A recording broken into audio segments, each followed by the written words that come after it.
ayun mga kapatid. Dito po ay ayos na naman. Mga nga po bahay. Ayan, say hello!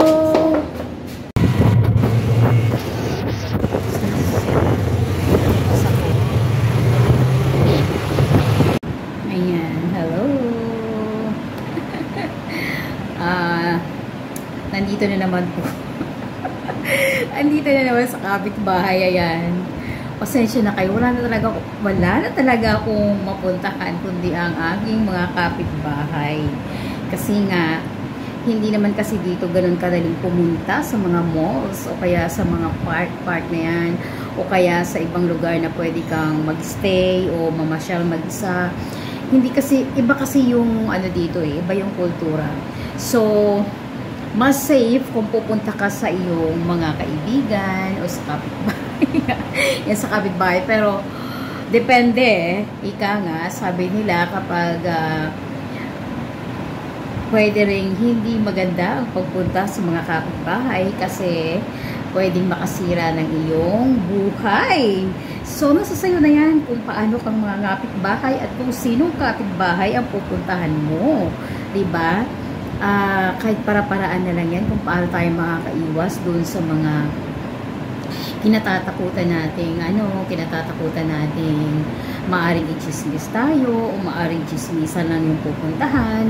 Depende kasi yan May mga tao talaga na ganyan, pero may mga tao naman na kahit hindi nangangapit bahay, ay talagang likas na sa kanila yung mahilig pag-usapan yung mga buhay ng may buhay.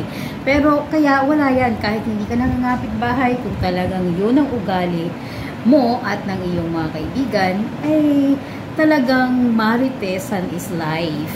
More maritesan is life, diba? Pero kung hindi ka naman ganon at hindi naman ganon ang kapitbahay mo, walang problemang mga kapitbahay.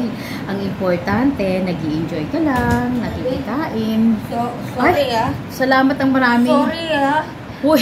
Nagluluto pa ako Ayan, nagluluto pa kayo kapitbahay ko, o diba?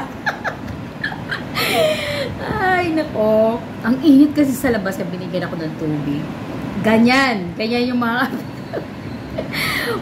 for issue sa kapitbahay, kasi napipilitang magluto. Pasensya na po, ganun talaga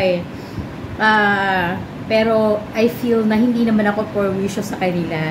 Kasi dito kami masaya. Wala naman, iba kasi yung buhay dito sa Pakistan. Iba't iba naman kasi tayo din ang paniniwala sa buhay. So kung ano yung gusto mo, gawin mo habang buhay ka pa dahil life is short, kumbaga. Diba? Kaya enjoy lang ang life.